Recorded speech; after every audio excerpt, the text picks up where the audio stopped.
there was a real period in my life that I had to struggle with, we can win or I can be nice. Pick one, right? And different people pick different things. Right. For the type of material world climbing, you know, that I did for a big chunk of my life, it was military minded.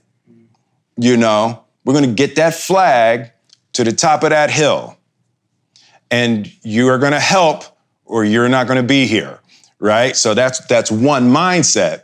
And then after I got the flag to the hill a couple of times and kept getting the flag to the hill and realized that you don't feel good and you've scorched earth, you know, around you, and you're like, nobody's really happy, you know. And then I started to have to question that mindset. You know, I had one of the greatest runs in Hollywood history, you know, that 8 #1 movies, all over 100 domestic, biggest global movie star, all of that, and my family was miserable, you know.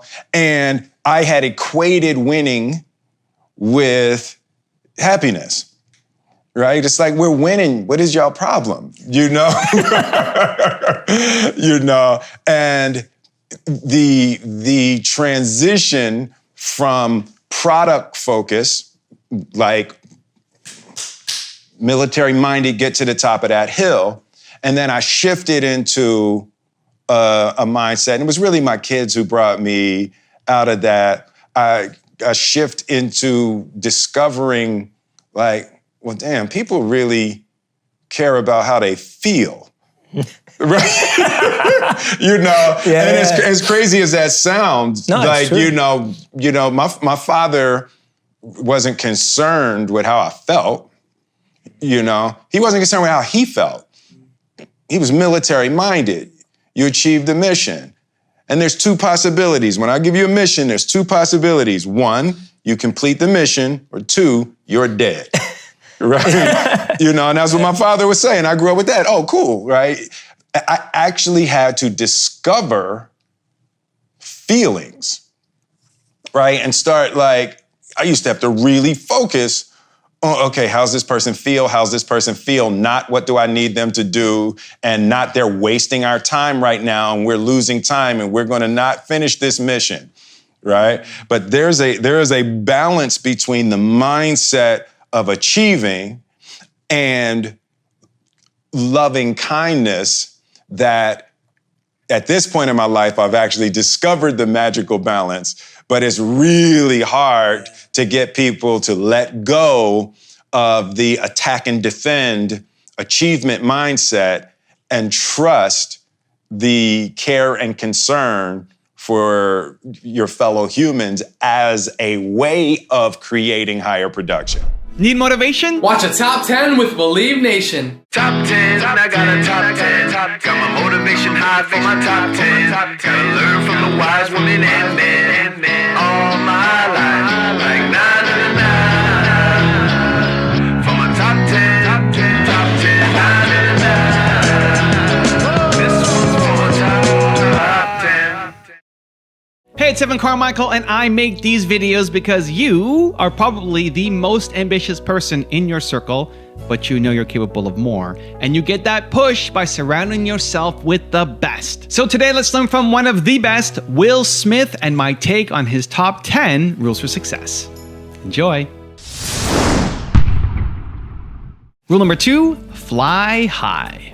For my career, my whole approach to building an image and to building something that young Black kids and kids around the world could aspire to, one of the major aspects of that is I was strictly only creating images that were of the highest intelligence, the highest power. I needed to be as high and fly as high as I could possibly fly, so young Black kids would see that kind of flying, and really all kids could see that type of flying as not something that only white movie stars could do.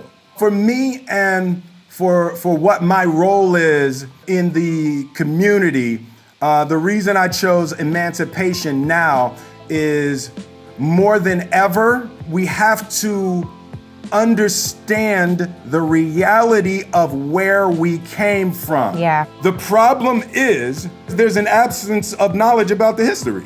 It's really difficult to elevate without the knowledge and wisdom being presented in a way that the youth among us in their most powerful form are also educated. It's like reforming policing.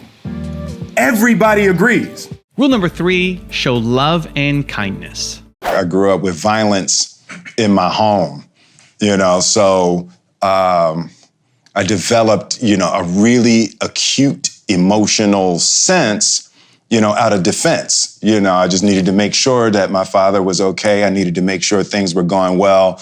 And I just became really hypersensitive to emotional movement in a room as a defense mechanism. And then as I, grew and as I started to develop that, that heightened sense that started out as defense, as I settled down and, came into a deeper understanding of my power and my desires in the world, it was easier to connect to people in a loving way. It transferred easily from a defense mechanism to an ability to love and care for people. Our childhood experiences form our adult desires. Absolutely. And I feel like now people are starting to hear that in the conversation where they're like, oh yeah, because this happened with my parents. Yeah. Now I feel like this. How do you think you were able to, because we've talked about this before when you've talked about your mother, your father, what you learned from them. Tell us a bit about what you learned and how you were able to process it positively and engage with it rather than create a negative story from it. Because a lot of people may see violence and react differently. Yeah. I think there's always an aspect of us that when we feel unloved, in any capacity, in any relationship, when we feel unloved, when we feel mistreated, when we feel somehow disrespected, it's a natural reaction to want revenge. And I think that's what happens with most people, specifically in our most vulnerable stages when we're children, and we haven't done anything to deserve that kind of treatment. It's really hard for the ego to not click into revenge, and once I discovered that mechanism, once I saw that most of us walk around with, that we want revenge against that mistreatment. It's a little piece of that with all of us. So the problem is that when you seek revenge, you destroy yourself, and that's the paradoxical conflict that we all live in. Yeah. Someone has mistreated us. We want revenge, but if we take it, we hurt ourselves more. It's crazy how it's right? designed. You know what I mean? Yeah. So that is the, as Radhanath Swami referred to, the perplexing situation that we find ourselves in. And the only answer is loving kindness. And most of us don't want to hear that. It's like, I'll take my chances with revenge. I'm gonna take my chances with punching this dude in the face or cussing this girl out or whatever it takes, but I can't do loving kindness. Yeah. And for me, I had such a beautiful example of loving kindness in my grandmother when I was growing up. I always knew I wanted to be that. The way that she loved and cared for people, I didn't realize that her giving was connected to her peace. That was something that I got a concept of later, but I always knew that was my example, and I think that's the critical part. We need an example. Somebody has to be an example. Human beings are creatures of example. You got to see it. Yeah. You know, so that's really where I am in my life right now. I want to show what it looks like to be loving and kind and giving and forgiving. And I just want to model those virtues as best I can. Rule number 4, be authentic. One of the beautiful parts of social media that I think is a beautiful evolutionary thing is that social media demands authenticity, right? So social media pushes you more and more into having to reveal what's true. Yeah, who you and because really if are. you don't, you know, TMZ is going to, right? Yeah, that's a fact. You know, so it's it's a beautiful thing. And I'm actually enjoying the push, right? Nobody's happy who doesn't get to be themselves. Right, so the eyes and ears of the world are starting to demand more and more authenticity, where you got to say what's true for you and live or die by what that is. So I'm enjoying the social demand for authenticity. Also, to make sure you're actually taking action after watching this video, I've designed a special free worksheet just for this video. The worksheet will highlight all of the lessons learned in this video, as well as pull out our 3 favorite learnings and quotes that will inspire you to actually do something. The worksheet will also give you space to write down what your key takeaways are and your specific plan of action to make sure you're getting results. If you want the worksheet designed specifically for this video, absolutely for free, there's a link in the description below. Go click on it and start building the momentum in your life and your business. I'll see you there. Rule number 5, change your heart and mind. When we move through the world, you are confronting defiled and degraded minds. And it's never going to be any different than that.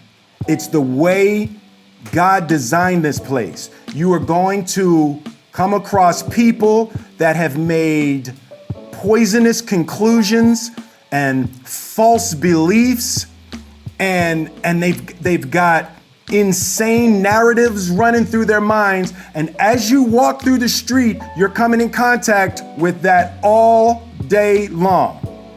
So in trying to build systems, because that's what's going to happen now. We're going to build new systems, right? And in building our new systems, you're still going to be confronting those same defiled and degraded minds in these circumstances. The problem isn't completely in the system. The problem is in the hearts and minds of people. It demands that our attention begin on our hearts and minds. As a country, I would hope that a part of what we're learning right now is the destructive aspects of loveless, godless leadership. Don't succumb to lovelessness no matter how much evil you face, because you poison yourself and you poison your own community when you succumb to lovelessness. Rule number 6, create something memorable. I'm always trying to create something that people are going to remember. You know, it's, you know, for me, movies are about ideas, and you can have all the action you want, and, you know, you can have great chemistry, and you can have all of those elements. But the important thing is, like, what are you saying? When you get to the end of a movie, it's like people will be like, okay, why did I just give 2 hours of my life? You know, to my life and my money, right? Yeah, you know, why did I do that? And to me, it's really critical to be saying something, you know. And at the core of this Bad Boys movie, sort of the premise of what we're talking about is grow or die. right? And it's like you have to stay committed to growing. You have to stay committed to finding the next phase and the next chapter of your life. If you cling to a dead thing, you're gonna die along with it. Rule number 7, open people up. For me, when I look at Hollywood, Hollywood is an interesting microcosm of the world, and it's like the reality is any human being that has a power position, they're gonna look out for themselves. And you can't begrudge somebody that, It's like people are fearful and people are desirous of things for themselves. So when people have a power base, like you take care of yourself and you take care of your own, so the question becomes, how can we share? Right? And it's always going to be difficult for somebody when sharing means they have to have less. For you, if sharing means you're gonna get more, sharing's a good thing. But when you asking somebody to share and they're gonna have less, that's difficult. You gotta expect there's gonna be, you're trying to appeal to people's deeper human kindness and their altruism. And it's really difficult to do that if you're gonna snatch it and grab it away from them. You see it with kids all the time. Share with your friends. Like, well, if you snatching it from them, telling them to share with their friends, that's not gonna go well, right? So for me, Jada and I debate all the time on the way that you have to open people up to sharing things that they've either acquired gracefully or stolen. Either way they get them, they consider them theirs. Rule number 8, be inspired. To be in a position to, at that age, to start tasting your dreams. And yeah, it's double-edged. It was a double-edged sword at that time, but I got my first $1,000 at 17 years old. Wow. And they handed me 10 $100 bills for rapping. And it was crazy. And I knew that I was never, ever gonna do anything that would stop somebody from handing me 10 $100 bills. And It's like Word Up Records, or this is that was Word Up. And I Records. was like, $1,000, right? So, it was helpful for me in the sense that it immediately curbed my vices. Like I was 22 years old before I took a drink. I've never smoked weed. I haven't done drugs. Like I so enjoyed getting $1,000 that it knocked out, everything other than I love women, so that was the only thing in my life that I struggled with. But and the song was "Girls Ain't Nothing But Trouble." So yeah, right, exactly. But it really knocked out a lot of the potential vices that I could have fallen into. Rule number 9, have discipline. When you look at the athletes, right? There's a certain extreme mindset that you have to take on. I don't know that you have to take it on. What I do know is that in this society, we worship that mindset that, it's the can you become Michael Jordan without that mindset? Yeah. And that is a really powerful, difficult question. It's like most people can't sustain the mindset. Yes. That, fortunately, because it can be so destructive, but most people can't sustain that level of discipline to manifest the things that they want in their life. And there's a poisonous edge to that kind of discipline. And I've been to the edge of that kind of material world discipline in my mind.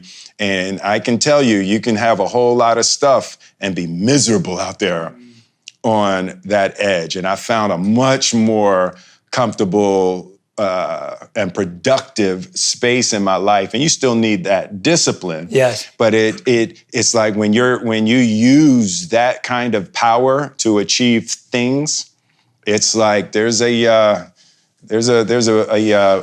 brutal reckoning. Yeah. There's a brutal reckoning at the end of that. And rule number 10, the last one before some very special bonus clips, is have fun. We're gonna make a big AF mess.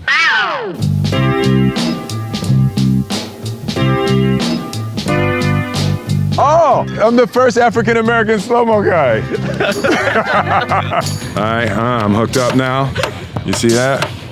I got my, I'm rocking the damn sleeve out. That's what we do around here. That's hot. I'm ready. So what do we do? So I want to break some stuff in slow motion. Here's a, on a ballad. Yeah. Ready when you are. Oh, that was like butter.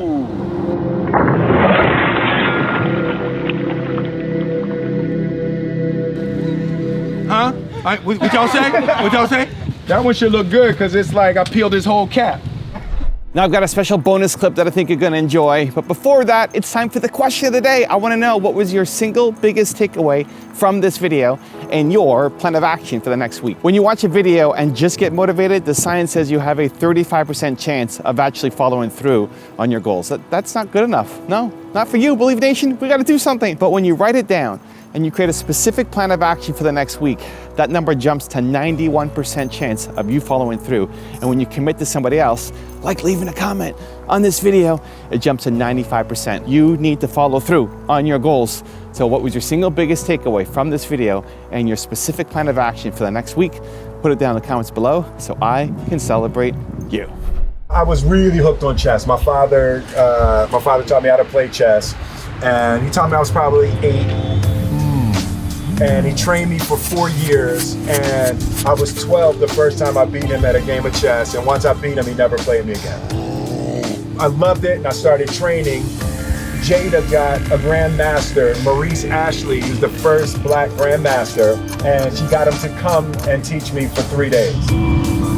So he taught me this thing. He said, so listen, he says, when you look at a chessboard, here's what I want you to do. He said, in your mind, when you look at a position, put the pieces wherever you want them. Pick them up in your mind and put them where you want them. Where do you wish they were?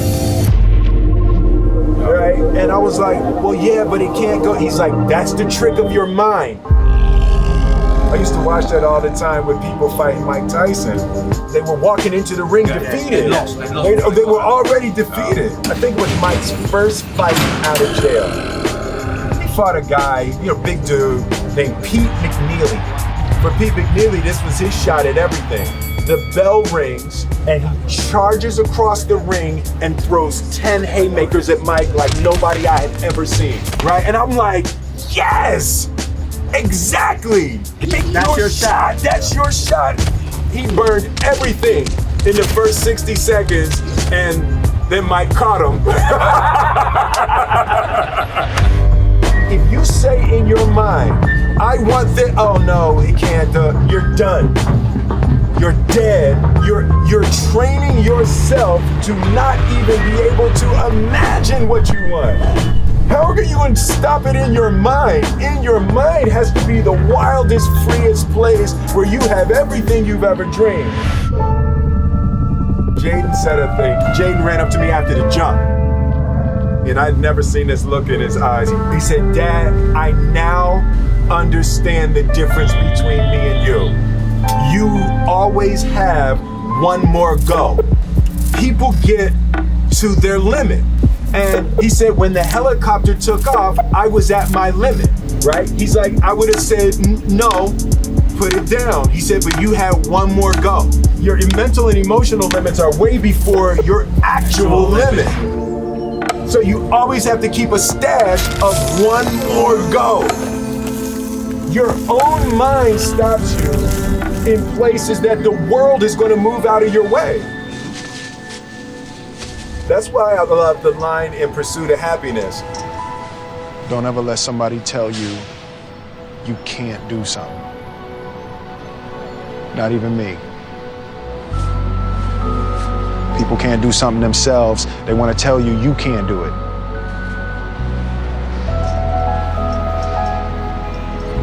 You want something, go get it. Period. Put the pieces wherever you want them. Don't start by telling yourself what it can't be, what it can't. Let your mind go fully to the impossible dream of where they could be. Put them where you want them. And now one move at a time, you work backwards to figure out how to get there, and it's way easier. Put the pieces where you want them. I realized that to have the level of success that I want to have, it's difficult to spread it out and do multiple things. You know, it's in order to be world class, and I made a decision. I want to be world class, and it takes such a desperate, obsessive focus to excel on the level that I want to make movies. You know, I was Star Wars when I was young. I sat in the movie theater and watched Star Wars, and I just couldn't believe that movie made me feel like that, just floored and just stunned by the creativity. And I'm realizing that in order to move people in that way, in order to touch people in that way, you really got to focus with all of your fiber and all of your heart and all of your creativity. The concept of improving lives runs through the center of everything I do. And then I realized that the way to improve lives is to continually improve yourself, right? So with that, every morning when I get out of the bed, you know, I haven't fixed everything in the world yet, so there's always something to do. And in this film, I read an interesting quote for the Siddhartha Gautama, the Buddha. He said that good people have to get out of the bed every day and try to empty the ocean with a ladle, right? And I thought that was, you know, I knew that was profound, and I paused for a second. And I said, all right, what the hell is a ladle, right? Right, so then, you know, I touched it on my iPad, it's ladle. Oh, it's like a big spoon, okay. As we it's say, like a Philly. soup spoon, yeah. It's like a soup spoon. I was like, why you use a soup spoon? So trying to empty the ocean with a soup spoon, you know, as the mentality of how you wake up every day to try to do good in the world. So for me, I'm really driven by continually trying to elevate my mind and elevate my spirit and care for my body, and to be able to love as many people as effectively as possible with this mystery of life that I've been given. For me, I never did anything for money, right? So it was never about money. My experience has been when people do things for money, you make bad choices. Find what you love, and then you'll learn how to make money doing what you love. When I changed careers, I was never changing to something for money. I was changing to something I love more. Right, and that to me, that's really the only way to keep the passion. If you have two choices, one is playing the piano, and another one is, you know, bowling. And you can make more money bowling, but you love playing the piano more, you gotta play the piano. It's like you'll tear yourself apart if you're not doing the thing that you love most in life.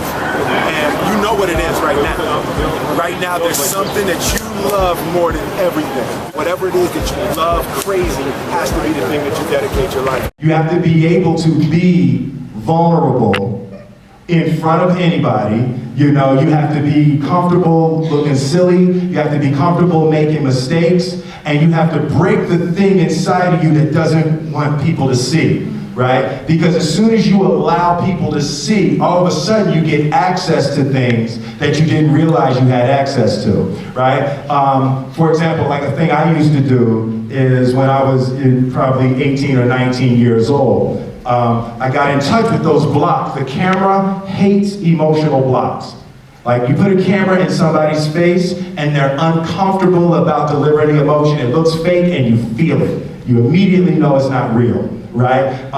Especially look at the size of this screen. And in a shot, that whole screen could be just your eyes, right? So it's like you can't hide discomfort, uncertainty, so you have to be able to get comfortable, you know, just being anything that you have to be for the role, you have to be comfortable being it. I gotten probably 2 weeks into my preparation for the film, and my father was diagnosed with cancer. So we just started talking about love, time, and death. And it was some of the most open and powerful conversations that we'd ever had. And they gave him 6 weeks. And he lived for 4 months. So about 3 months into the 6 weeks, I go to see him one day and he said, "Man, this shit is embarrassing." And I said, "What, Dad?" He said, "Man, you tell everybody you're gonna be dead in 6 weeks. 3 months later, you still hanging around." Laughing is the elixir, and that was another thing that my father taught me. He was joking all the way up to the end. Like laughing, you have to be able to laugh at everything. Yeah. And for me, the beautiful part is that's my natural color on the spectrum. I naturally go to comedy, and when I'm looking at something, I'm always trying to find why that's funny. And, it's been really, really helpful in this experience and even just this point in my life. Remember to laugh, and spend time with people that make you laugh. Like, that is hugely important. As a child, my parents always told me you could be whatever you want to be. You could do whatever you want to do. And, that office, that position, the highest office on the face of the earth, it was something I heard my parents saying it, but I didn't totally believe it. Yet I went out in the world and I carried myself and I held my head high and I stood there and I looked people in their eyes and I talked to people as if I was deserving of everything that this planet has to offer.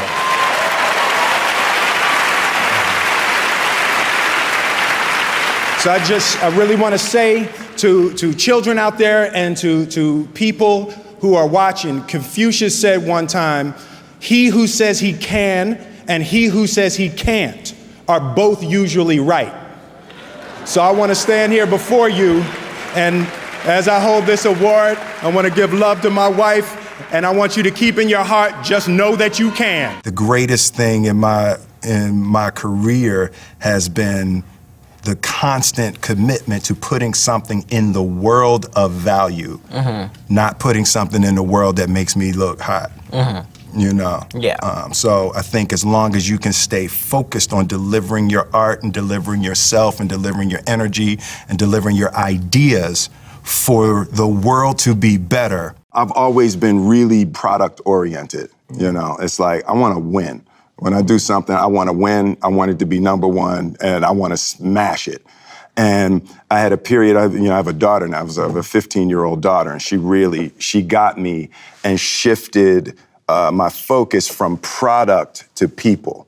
It took a couple of years, but as soon as I got knocked off of product and started shifting to people, the whole world opened up for me again, and acting opened up in a whole new way, to not go into day one of a movie trying to figure out what everybody has to do so we win, versus opening up and every person's a new, it's a whole new world. Meaning the characters you play or the people you work with? Both. Absolutely. Generally when I went into a product, when I went into a meeting with a director, my focus was, can this guy win? Can this girl win? And that it was a pathology that got broken for me a couple of years ago, and then releasing that and just wanting to connect with people and wanting to grow and wanting to get new ideas and have new experiences that don't have to have an outcome. It just opened up a whole new world for me, and I fell in love, and then I couldn't imagine what else I could do in acting that could add so much to my life other than acting. There was one concept that I would suggest to people to take a daily confrontation with, is fear. the problem with fear is that it lies, right? So fear tells you, hey, if you say that to that girl, she's gonna know she has you, and she'll never really be attracted to you if she knows how much you attracted to her. Don't say that, no. How we get her is when she walks by, ignore her. Right, it's a snoop. It's like, pop it on your shoulder. Fear tells you like that, right? So, for me, the daily confrontation with fear has become a real practice for me since about three years ago. I went skydiving in Dubai, right? And skydiving is a really interesting confront with fear, right?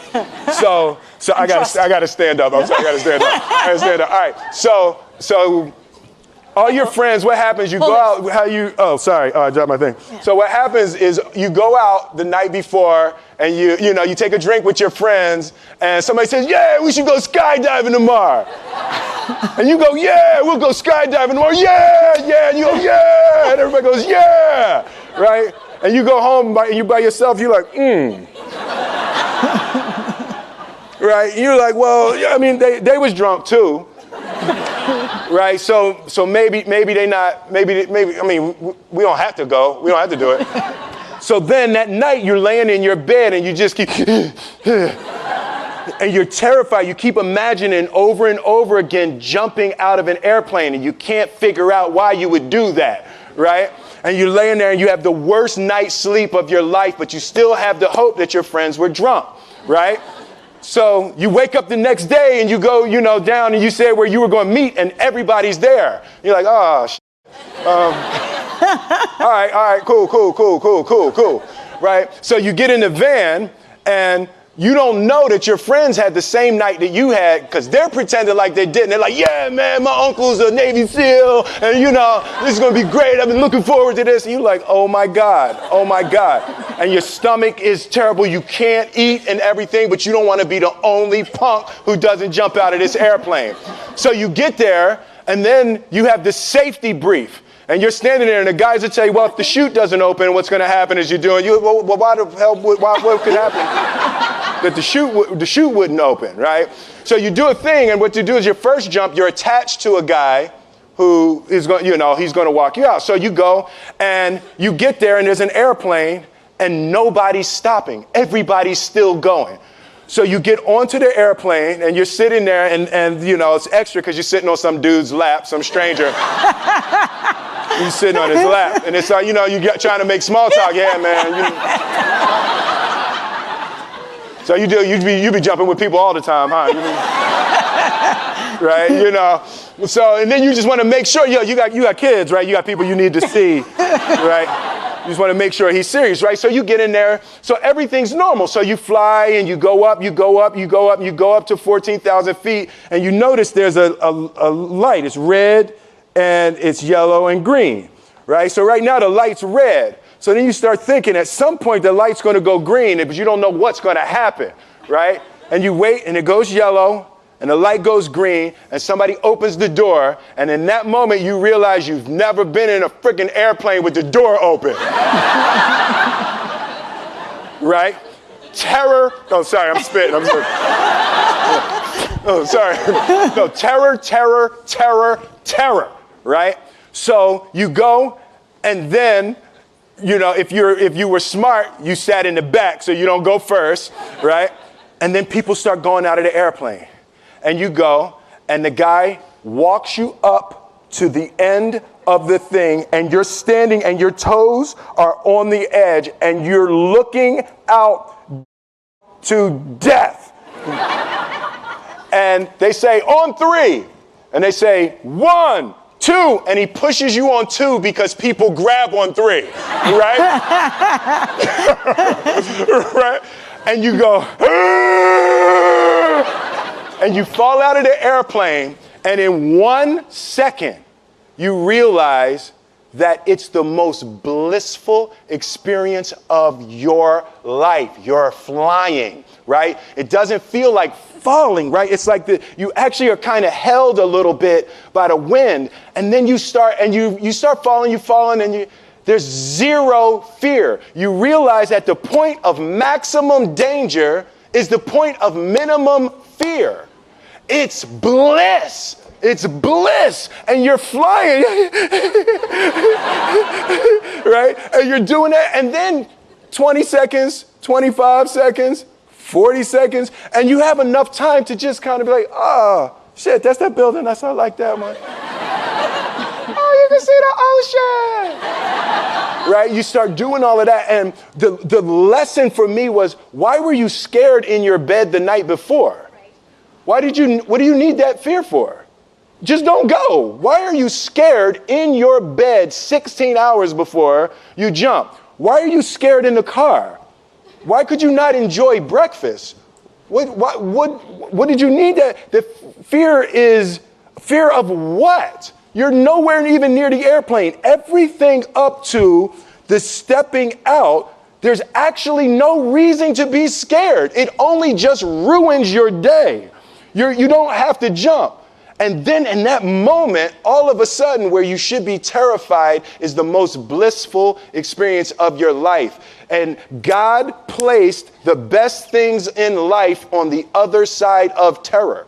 On the other side of your maximum fear are all of the best things in life. I have to show up at work with the right attitude and with the positive energy.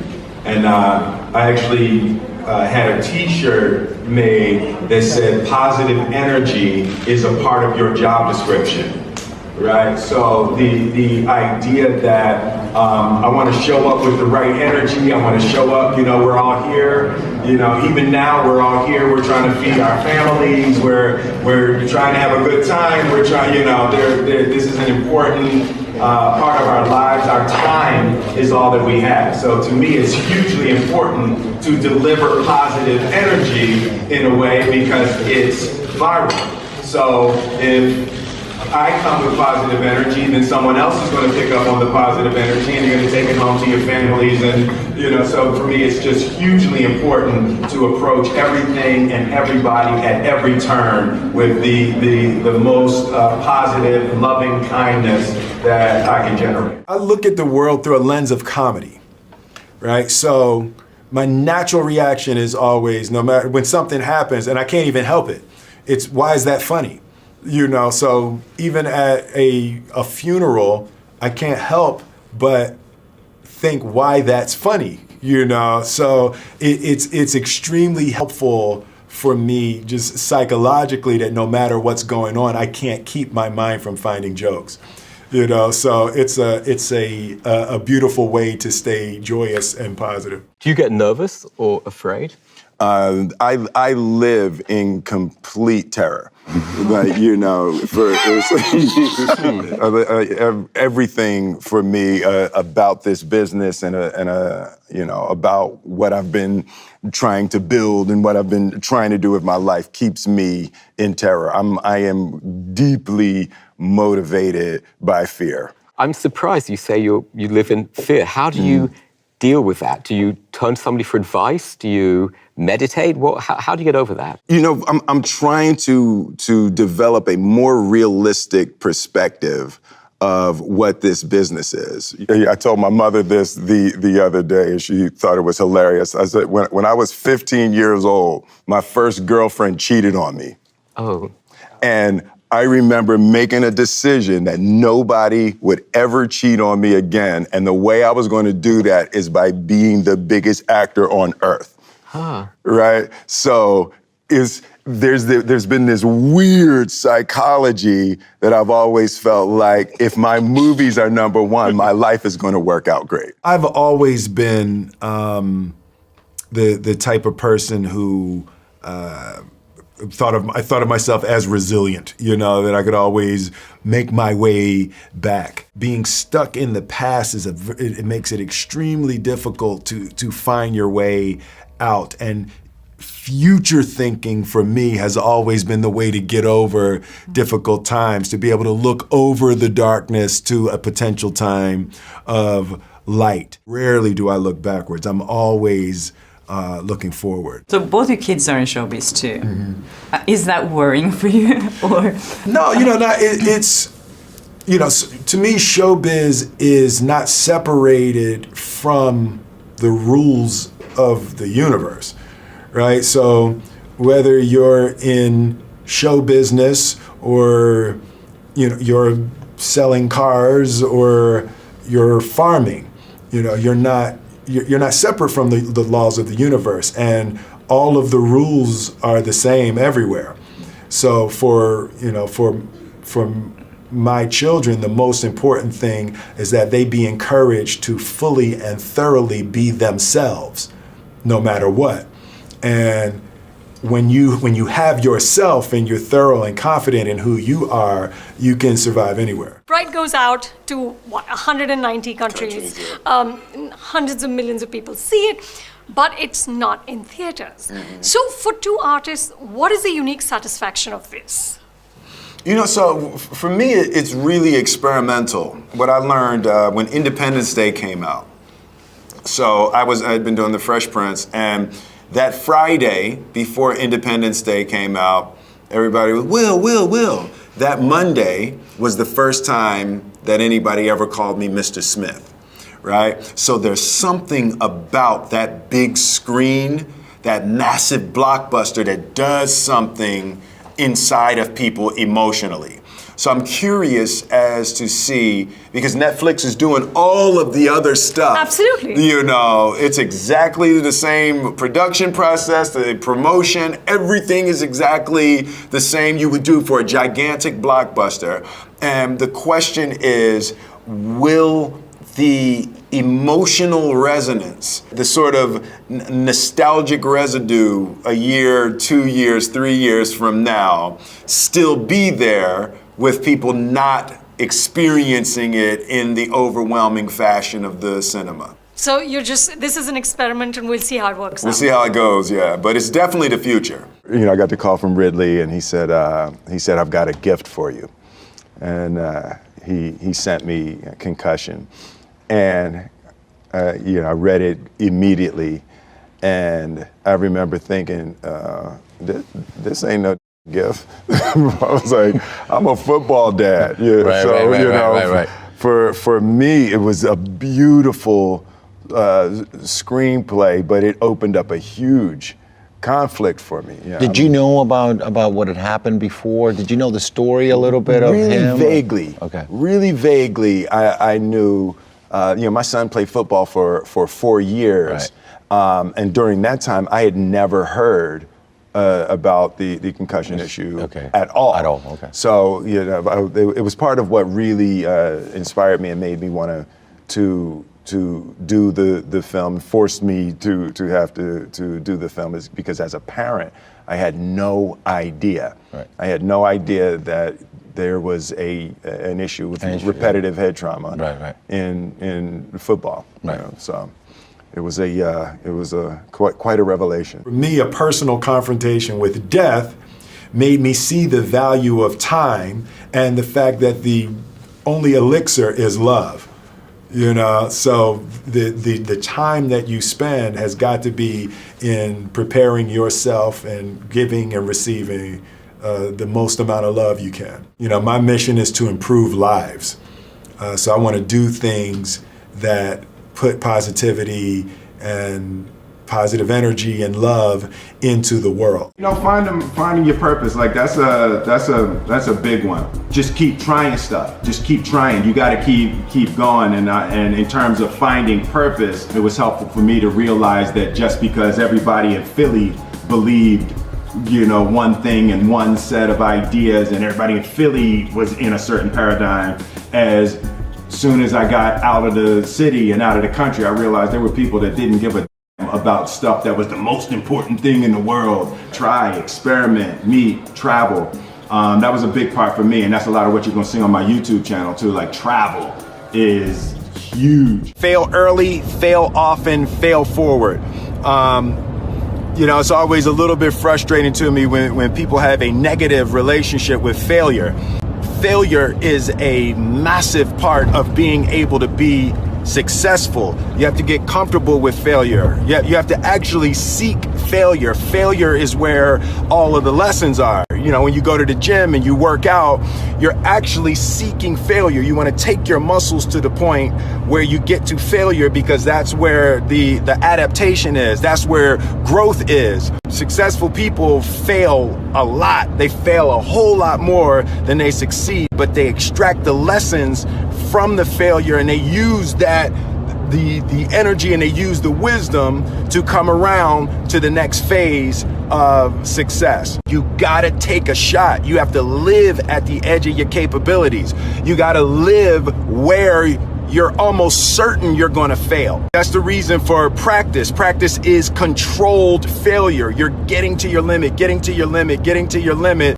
You can't lift that, you can't do that, until you get to the point that all of a sudden your body makes the adjustment and then you can do it. Failure actually helps you to recognize the areas where you need to evolve. So fail early, fail often, fail forward. They were open to Planet Hollywood. I found myself in a room with Arnold Schwarzenegger, Bruce Willis, and Sly. And I was like, oh my God, I got these 3 guys in the room. And I was like, okay, I want to be the biggest movie star in the world. And I need you guys to tell me how to do it.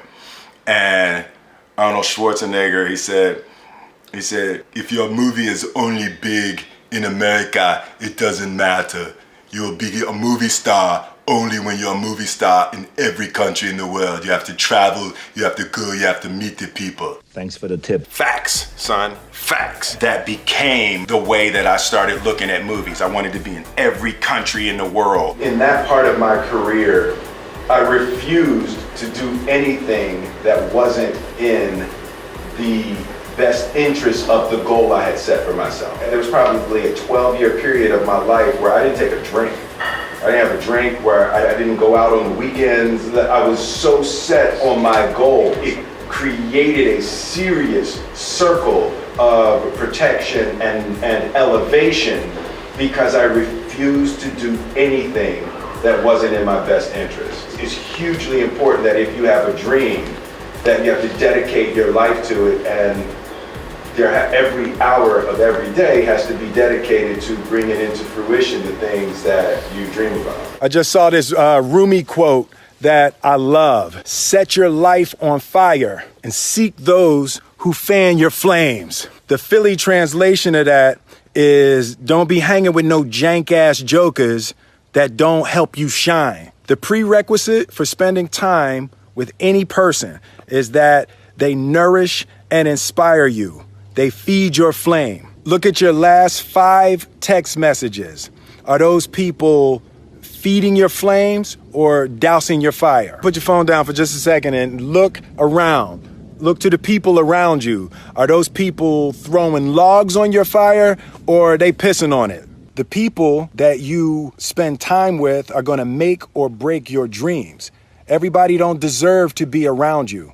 You gotta defend your light with your life. So who are the people in your life that are fanning your flames? Shout them out, tag them below. I went to Catholic school up to 8th grade with all white kids and probably 2 or 3 black kids, but predominantly white school. And then I went to my neighborhood high school in 9th grade that was 99% black kids.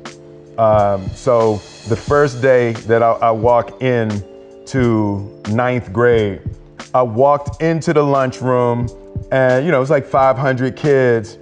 And to this day, I don't know why I did this. I'm sure it was because I was nervous, and I have a thing with fear. I don't like being scared. So I'm sure I walked in, I looked around, and I said, excuse me, can I have your attention? Can I have your attention, please? He's here. He's here right now. Thank you. Thank you. And people was kind of looking, and there was this one dude, and he was sitting there, and he looked up to me, he said, man, don't nobody give a that you here, right? And I said, hey, just give me 10 minutes. Your girl gonna care, right?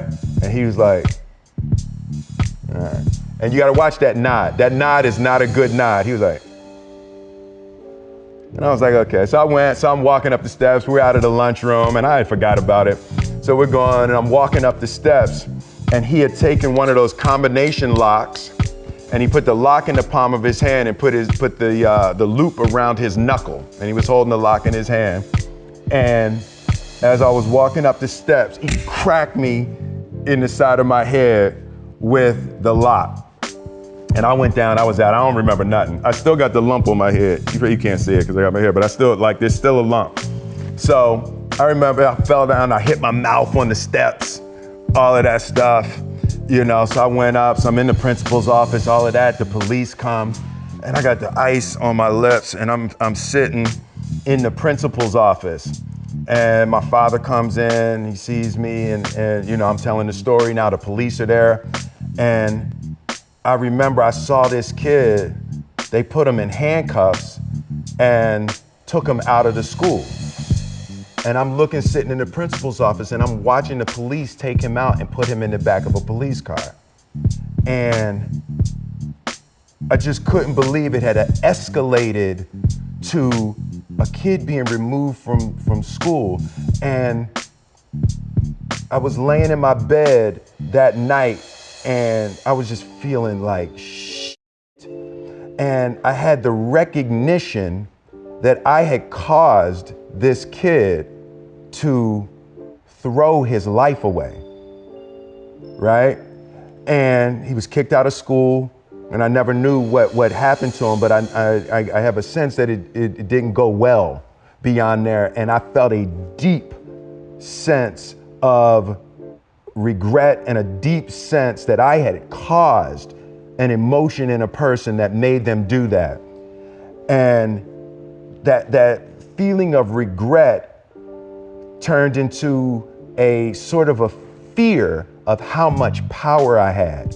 And I was like, everything I say and do has that kind of effect on other human beings.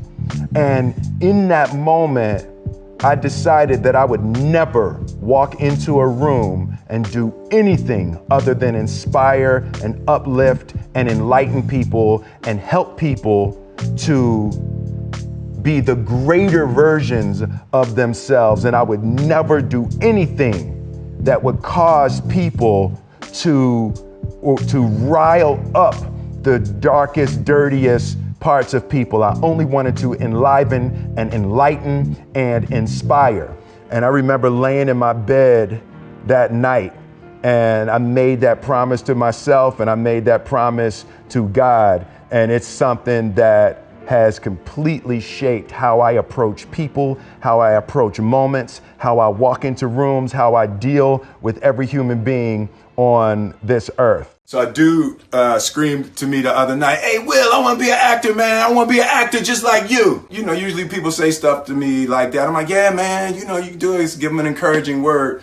But I was just sitting here thinking, and it dawned on me, 99% of people that say stuff like that are not willing to do what it takes to make their dreams come true. The Marines have a saying, everybody wants to go to heaven, but nobody wants to die.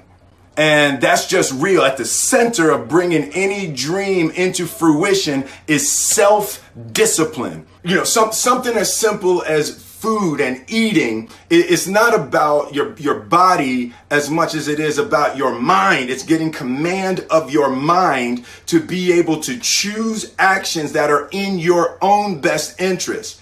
Every day we are choosing that's not in our own best interest.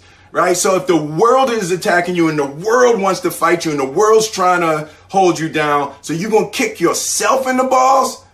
So you're going to stop yourself from getting what you dream. Self-discipline is the center of all material success. You cannot win the war against the world if you can't win the war against your own mind. I was just having a debate with a friend of mine, and we got stuck on the difference between fault and responsibility. She kept talking about how something was somebody's fault. It's somebody's fault. And I was like, it really It don't matter whose fault it is that something is broken if it's your responsibility to fix it. For example, it's not somebody's fault if their father was an abusive alcoholic, but it's for damn sure their responsibility to figure out how they're going to deal with those traumas and try to make a life out of it. It's not your fault if your partner cheated and ruined your marriage, but it is for damn sure your responsibility to figure out how to take that pain and how to overcome that and build a happy life for yourself. Fault and responsibility do not go together. It sucks, but they don't. When something is somebody's fault, we want them to suffer. We want them punished. We want them to pay. And we want it to be their responsibility to fix it. But that's not how it works, especially when it's your heart. Your heart, your life, your happiness is your responsibility and your responsibility alone. As long as we're pointing the finger and stuck in whose fault something is, we're jammed and trapped into victim mode. When you're in victim mode, you are stuck in suffering. The road to power is in taking responsibility. Your heart, your life, your happiness is your responsibility and your responsibility alone. Always challenged for that, right? Like, oh, you're soft, you're different than the other rappers. Your positivity was always challenged. Like, people always wanted you to justify being positive. Being positive, so right? Absolutely. Yeah, no, that was a difficult time coming up because it's like I'm from Philly, right? So during that time in Philly, it was Joe Frazier and Rocky. So a fist fight was common. So you grew up, right? You grew up. Chuck D used to he called it Pug City. He's like Pug City. He's like Chuck was like, damn, you can't go to Philly without getting in a fight. Right. So it's like I grew up in that. So for me to it was always difficult for people, to say I was soft and I was, my music was cotton candy and all of that. So I always wanted to fight to try to prove myself. But fighting yourself to maintain positivity is the hardest fight you ever gonna have, right? And it's like that struggle to just stay my course, to, be the person in the world that I wanted to be, no matter what people said. And it was, I started to call it offensive positivity, right? Like, I wasn't gonna be on defense with my positivity. I was gonna be on offense with it. Me and Jeff had come out with our smash hit, Parents Just Don't Understand. We made a bunch of money. We won a Grammy. Album was triple platinum. I had motorcycles and cars. I called the Gucci store in Atlanta and I was like, hey, will y'all close it down if I bring my friends? And I'm smiling, but that's stupid. We released our next album and it was like a flop. It was a tragedy. It went like double plastic. I had spent most of my money, like all of it. I spent all my money. And I didn't forget, but I didn't pay the IRS. In my mind, I wasn't like trying to avoid paying taxes. I was just like, oh damn, they need their money. The IRS took all of that stuff. So I was like, broke. Being famous and broke is a shitty combination because you're still famous and people recognize you, but they recognize you while you sitting next to them on the bus. And the stuff they ask you to sign on a bus, like, ooh, can you sign my baby? That's a Sharpie. I probably shouldn't just write on the baby with that. Oh, you too big to sign my baby. Well, no, so I signed it. So I was like laying around and my girlfriend was like, dude, we're not doing this. Like, you're not just gonna be laying around this house all day. You're gonna go do something. And I was like, what? What am I supposed to do? Go where people is doing it. Where people doing it? Go to the Arsenio Hall show. Just go stand around at the Arsenio Hall show? Yes. That's stupid. Pick it up! So I went to the Arsenio Hall show and I met a dude named Benny Medina. And Benny Medina is the real life Fresh Prince of Bel-Air, except he actually went from Watts to Beverly Hills. Same basic concept, way shorter distance. I meet Benny and he pitches me the idea for this show and I'm like, I'm not an actor. I'm like, cool. And he says, hey, I want you to meet Quincy Jones. Quincy Jones is producing with me. So I find myself at Quincy's. And there's actors and artists and celebrities and politicians. It's like everybody's at Quincy's house. It's like The Wiz without the costumes. So Benny walks me in and introduced me to Quincy. I'm like, hey Q, what's up, man? He's like, hey man, I saw your music videos. I love what you're doing. I love what you're doing. Tell me your rap name again. They call me the Fresh Prince. All right, good. That's what we're gonna call the show. And he handed me a screenplay for a failed Morris Day pilot. Like, I don't have the time. So I need you to do this. I need you to go ahead, take a few minutes, take 10 minutes, study the script, and I'm gonna clear all the stuff out the living room, and we're gonna have everybody sit down in the living room. We're gonna do an audition. He had movers that could reset his furniture. I was like, this dude is real. So he goes out, tells everybody, come on. And I was like, hey Q, hold up, man, hold up. I'm not ready to do no audition. And he's like, oh, all right.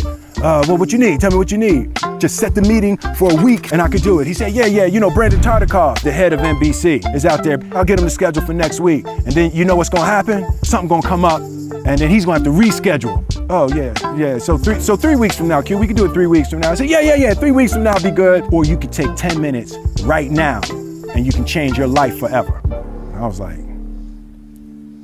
it then. Yes, give me 10 minutes.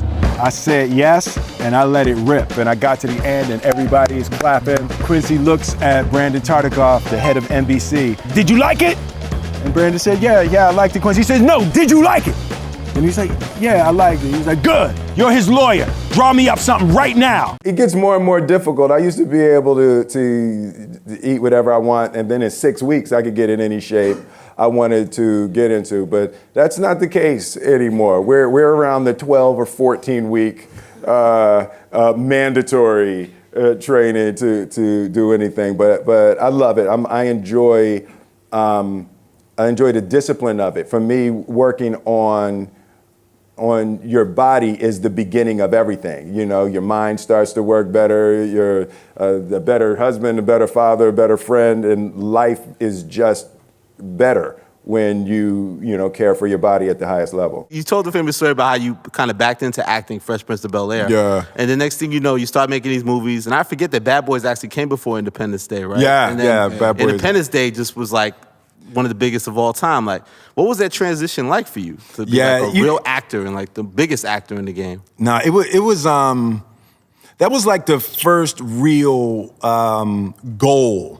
Like that in terms of setting goals. I was like, I want to be the biggest movie star in the world, right? And up until that point, everything was like, it was fun and it was happening and we were creating in Jeff's mom's basement and it was successful. But that was like, when I moved into acting, that was the first time I started applying skill to my talents, right? And I look at skill and talent separately. Like, you're born with talent. It's like there's certain things that you just do naturally. You were gifted with a talent and you have it. But skill is acquired through discipline. And, I've never seen myself as particularly talented. Where I excel is I'm willing to die in the process of acquiring skill.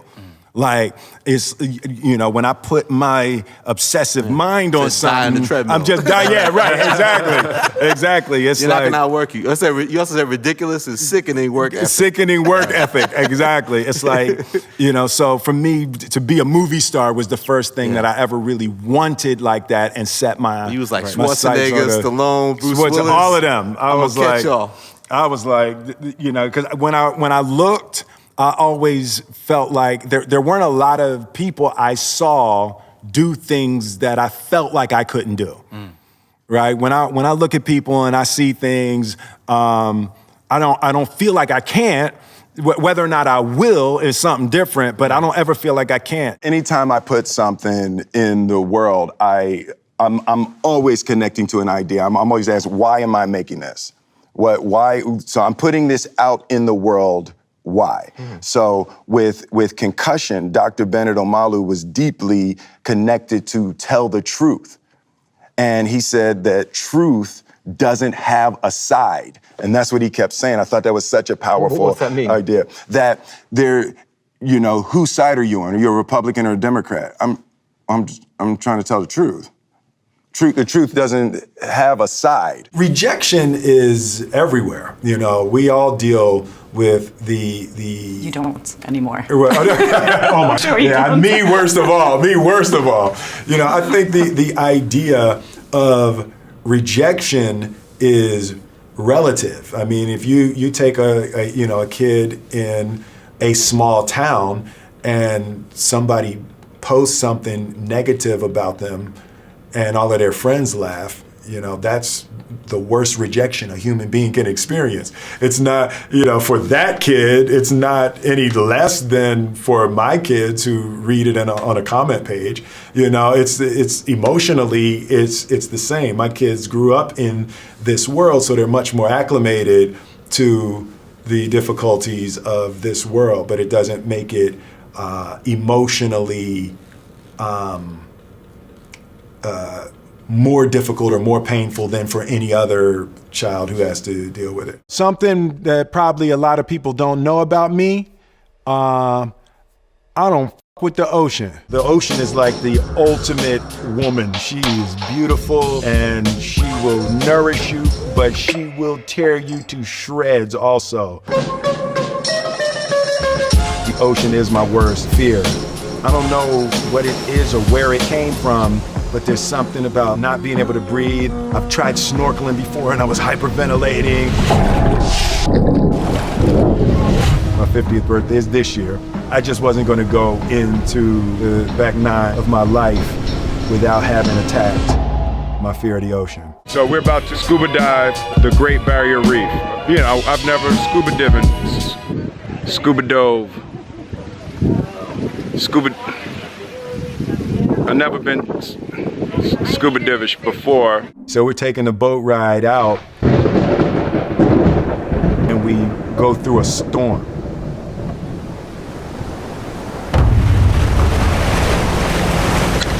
Reporting to you live from a storm on a boat. We're headed out to a dive site. Oh my goodness! Did you feel that? Did you feel that? Back to you in the studio, Sandy. Probably 25 years old in my mind, and I knew that I would be here one day. So I'm ready. This is stupid. All right, I'm not going. Come on, this will be the hardest part of your I know, right? Is it okay to punch sharks in the face? You're like, back up with your shark ass. Back up with your shark ass. Shark ass, back up. Shark jab, shark jab. Yeah. I got it.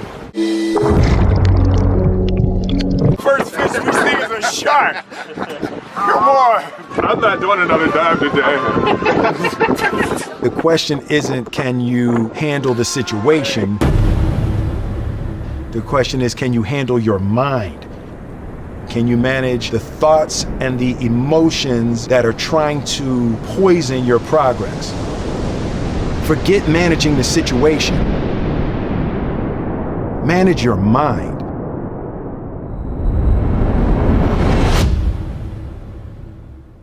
Training your mind to sit calmly in the eye of the storm. You know, growing up, my mother and father and grandmother demanded no less of me than to represent the family every time I stepped out in a way that was helpful to others. The city gave him his start. He's worked hard and the city has worked hard for him.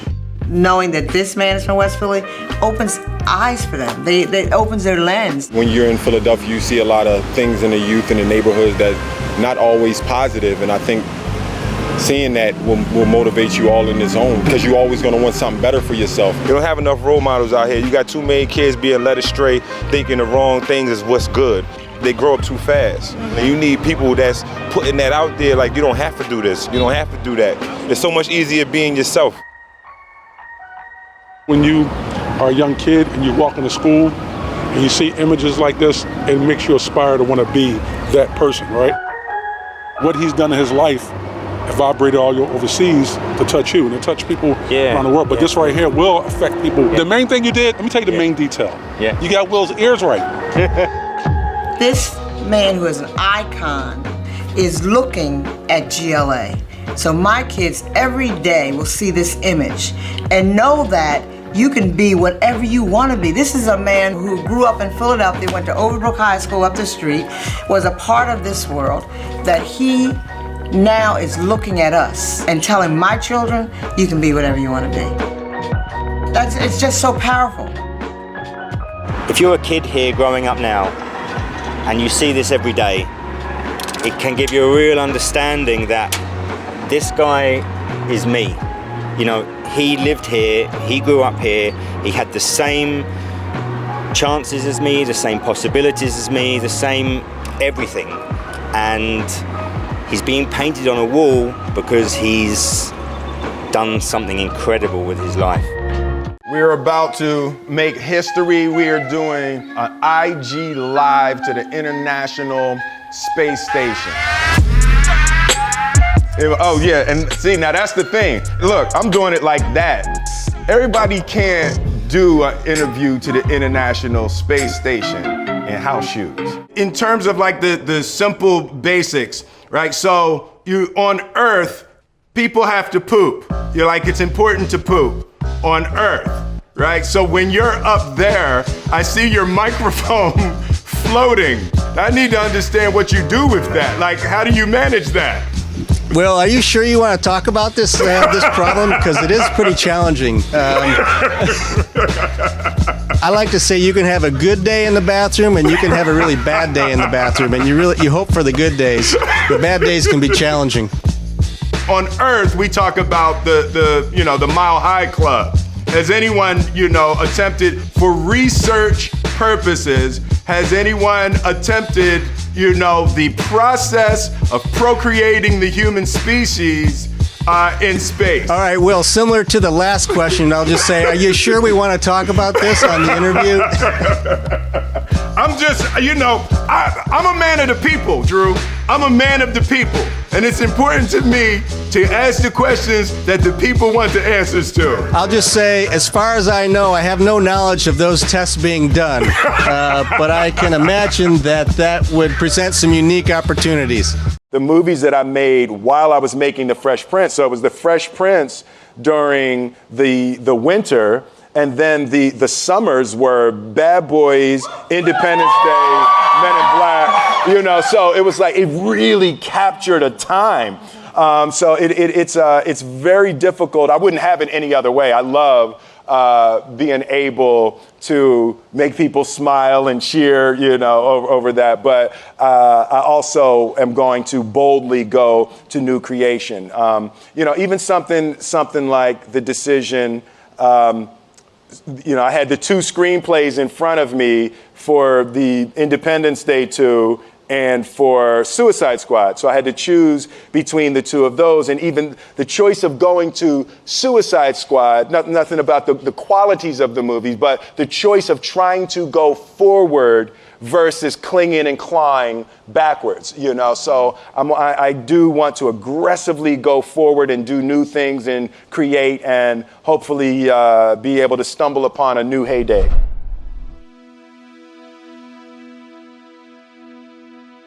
If you want 10 more amazing rules from Will Smith, check out the video right there next to me. I think you'll love it. Continue to believe, and I'll see you there. The being prepared for the next thing is so wildly critical. I think life in general is rise and fall.